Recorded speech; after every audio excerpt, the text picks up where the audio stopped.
شادی کے 3 سال کے بعد ساس نے بہو سے پوچھا، بہو مجھے ایک بات تو بتا، میں تجھے اتنی خراب اور کھری کھری باتیں سناتی ہوں اور تو پلٹ کر جواب بھی نہیں دیتی اور غصہ بھی نہیں کرتی اور بس ہنستی رہتی ہے۔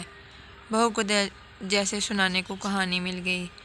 کہنے لگی، اماں جی آپ کو ایک بات سناتی ہوں، میں جب چھوٹی تھی تو مجھے ہمیشہ ایسا لگتا تھا کہ میری ماں میری سگی ماں نہیں، کیونکہ وہ مجھ سے گھر کے سارے کام کرواتی تھی اور کوئی کام غلط ہو جاتا تو مجھے ڈانٹ بھی پڑتی اور کبھی کبھی مار بھی دیتی تھی، لیکن ماں تھی وہ میری۔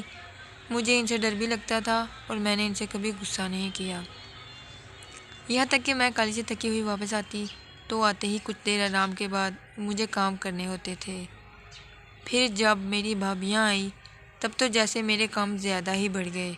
ہونا تو چاہیے تھا کہ بہو آئی تو ساری ذمہ داریاں اس پر ڈال دی جاتی، لیکن میری امی نے پھر بھی مجھ سے سارا کام کروایا اور کبھی بھی بھابیوں کو نہیں ڈانٹا، بلکہ ان کے کام میں بھی مجھے ہی کہتی کہ کر دو خیر ہے، پھر کیا ہوتا ہے۔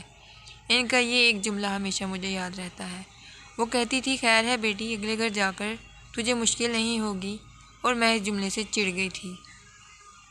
جب میری شادی تھی تو 2 دن پہلے مجھے امی نے پیار سے اپنے پاس بٹھایا اور بولی، بیٹا آج تک سمجھ میں تیری ساس تھی، میں نے تجھے پریکٹس کروا دی ہے اور تجھے بتا دیا ہے کہ ساس کیسی ہوتی ہے۔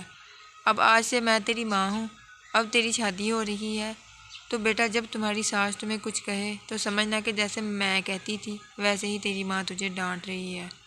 بس یہی بات تھی کہ مجھے آپ کی باتیں بری نہیں لگتی تھی، کیونکہ میری امی نے مجھے پریکٹس کروا کے بھیجا ہے، اور اماں جی آپ نے تو کبھی اتنا ڈانٹا ہی نہیں جتنا امی ڈانٹتی تھی، توبہ توبہ۔ بہو ہنستی ہوئی کچن میں چلی گئی اور ساس سوچتی رہی کہ کیا واقعی بیٹیوں کی تربیت ایسی کرنی چاہیے۔ رب تعالیٰ تمام بہن بیٹیوں کے نصیب بچے فرمائے، آمین۔